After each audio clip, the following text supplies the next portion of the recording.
Explain చేశారు. ఏ రోజు Karachi harbour నుంచి ఈ బోట్ బయటకు వచ్చిందో, ముంబైకి వెళ్ళిన బోట్, అజ్మల్ కసబ్ వీళ్ళందరూ వచ్చిన బోట్, ఇండియన్ కోస్ట్ గార్డ్ కి కనిపించారు వాళ్ళు. And this is on record. Parliament లో ఉంది, పార్లమెంట్ నోట్ లో ఉంది, చిదంబరం గారు ఆన్సర్ చేసిన క్వశ్చన్ లో ఉంది. December 11th ఐ థింక్ ఆయన ఇదంతా అయిన తర్వాత పార్లమెంట్ లో క్వశ్చన్ వచ్చారు, ఈ బోట్ మీకు కనిపించింది అంటే ఎస్ కనిపించింది మాకు. ఎందుకు ఏం చేశారంటే వీ లెట్ ఇట్ గో. ఆలోచించి ముంబైకి వచ్చిన తర్వాత ఏం జరిగింది, కోలివాడ అంటే ముంబైలో ఫిషర్మెన్ విలేజ్ లో దిగితే సాయంత్రం 5 గంటలకు అందరు పెద్ద పెద్ద బ్యాగులు తీసుకొని తిరిగితే ఎవరైనా కోలివాడలో అడుగుతారు ఎక్కడి నుంచి వస్తున్నారు అని చెప్పేసి. ఎవరు అడగలేదు. అంటే అక్కడ కూడా ఏదో ఉండే వాళ్ళు టైప్ ఉండే. మెయిన్ రోడ్కి వచ్చారు కోలివాడ టైంలో, సాయంత్రం 5:30-6 గంటలకు ఆ టైంలో మీకు క్యాబ్స్ దొరకవు. అప్పుడు ఊబర్ లేదు, ఓలా లేదు, ఏమి. వాళ్ళ కోసం 8 క్యాబ్లు రెడీ ఉండే. ఒకటి సిఎస్టీ వైపు వెళ్ళింది, ఒకటి హబాద్ హౌస్ వైపు వెళ్ళింది, ఒకటి లియోపోల్డ్ కెఫేకి వెళ్ళింది, ఒకటి ట్రైడెన్కి వెళ్ళింది. ఎందుకు, ఎవరు అరేంజ్ చేశారు? ఆ రోజు రాత్రి, ఈ జరిగిన రోజు సాయంత్రం హోమ్ మినిస్ట్రీ కంట్రోల్ రూమ్ లో ఒక్కరు కూడా లేరు ఇండియన్ హోమ్ మినిస్ట్రీ ఆఫీషియల్. అందరు పాకిస్తాన్ లో ఉన్నారు ఆ రోజు. దీనికన్నా చాలా ఘోరం ఇంకా న్యూస్ ఉన్నాయి. అది నేను చెప్పాను కదా, పెద్ద ఒక కథ అది.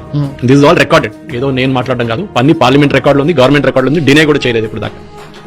ఆ రోజు రాత్రి 12 గంటలు కాగానే 11:30కి ఎన్ఎస్జీ నేషనల్ సెక్యూరిటీ గార్డ్, మన బ్లాక్ క్యాట్ కమాండోస్, వాళ్ళ బేస్ మానేసార్ దగ్గర ఉంది హర్యానా. ఢిల్లీ నుంచి ఒక 1.5 hours బై రోడ్. వాళ్ళని ఎయిర్పోర్ట్ తెప్పించుకున్నారు. ఎందుకంటే ఇది జరిగింది స్టార్ట్ అయింది 7:30కి. 11:30 వీళ్ళు ఎయిర్పోర్ట్కి వచ్చేసారు. పాలెం టెక్నికల్ ఏరియా అంటారు, అంటే ప్రైమ్ మినిస్టర్, ప్రెసిడెంట్ అంతా అక్కడి నుంచి వెళ్తారు. అక్కడ వచ్చి వీళ్ళు వెయిట్ చేస్తున్నారు ఎయిర్ క్రాఫ్ట్ లోపల. వీళ్ళని కూర్చోబెట్టారు. 12 అయింది. టేక్ఆఫ్ చేద్దాం అనుకుంటే Shivraj Patil, then the home minister, permission ఇవ్వలేదు. నేను వస్తున్నాను, వెయిట్ చేయమని చెప్పండి. ఆయనకి ఎందుకండి రావడం? ఆయనకి ఎన్నో ఎయిర్క్రాఫ్ట్ ఉన్నాయి, బిఎస్ఎఫ్ ఎయిర్క్రాఫ్ట్ ఉంటుంది, ప్రైవేట్ ఎయిర్క్రాఫ్ట్ ఉంది, అంటే వెళ్ళొచ్చు కదా.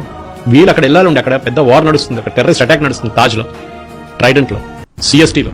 అక్కడ పంపించకుండా ఈయన కూర్చోబెట్టారు పొద్దున్న 2:30 దాకా. This is again recorded in the ministry of home affairs details, parliament questions also. పొద్దున్న 2:30 దాకా పాలెం టెక్నికల్ ఏరియాలో ఫ్లైట్ లోపల కూర్చోబెట్టారు. మీరు ఒక ఫ్లైట్ లోపల 2 గంటలు కూర్చుంటే మీకు నీస్ అన్ని పట్టుకుంటాయి మొత్తం. And that to the commandos, వీళ్ళంతా హెవీ డ్రెస్ వేసుకుని ఉంటారు మొత్తం. లాస్ట్ ల్యాండ్ అయిన తర్వాత 4 గంటలకు ల్యాండ్ అయ్యారు. తర్వాత ఈయన వచ్చారు, తోడెళ్ళారు. ఈయన 2-3 సార్లు ఫోన్ చేస్తే ఫోన్ ఎత్తలేదు Shivraj Patil. Again home ministry records లో ఉంది అదంతా. వాళ్ళ పిఏకి ఫోన్ చేస్తే సాఫ్ సోరే అన్నారు, నిద్రపోతున్నారంట. ఆలోచించి, అక్కడ టెర్రరిస్ట్ అటాక్ నడుస్తుంది, నిద్రపోతున్నారు. సరే ఎనివే వచ్చారు, 4 గంటలకు అక్కడ వెళ్ళి దిగారు. దిగితే ఈయన ఏం చెప్తున్నారు శివరాజ్ పాటిల్, నాకు గార్డ్ ఆఫ్ ఆనర్ కావాలంట. అక్కడ దిగిన తర్వాత అక్కడ టెర్రరిస్ట్ అటాక్ నడుస్తుంది, వీళ్ళకేమో గార్డ్ ఆఫ్ ఆనర్ కావాలంటే. ఇంకోసం చూడండి, 26/11 తర్వాత ఒక ఎంక్వైరీ కూడా జరగలేదు, ఇది ఎందుకు జరిగింది. దాని తర్వాత అప్పుడున్న ఎయిర్ ఫోర్స్ చీఫ్ స్టేట్మెంట్ ఇచ్చారు, ఇప్పుడు మీకు ఇంటర్నెట్ లో కనిపిస్తుంది.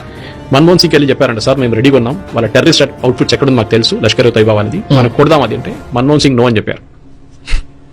This again matter of record. ఆయన ఒఫిషియల్లీ ఎయిర్ ఫోర్స్ చీఫ్ చెప్పిన స్టేట్మెంట్ ఉంది.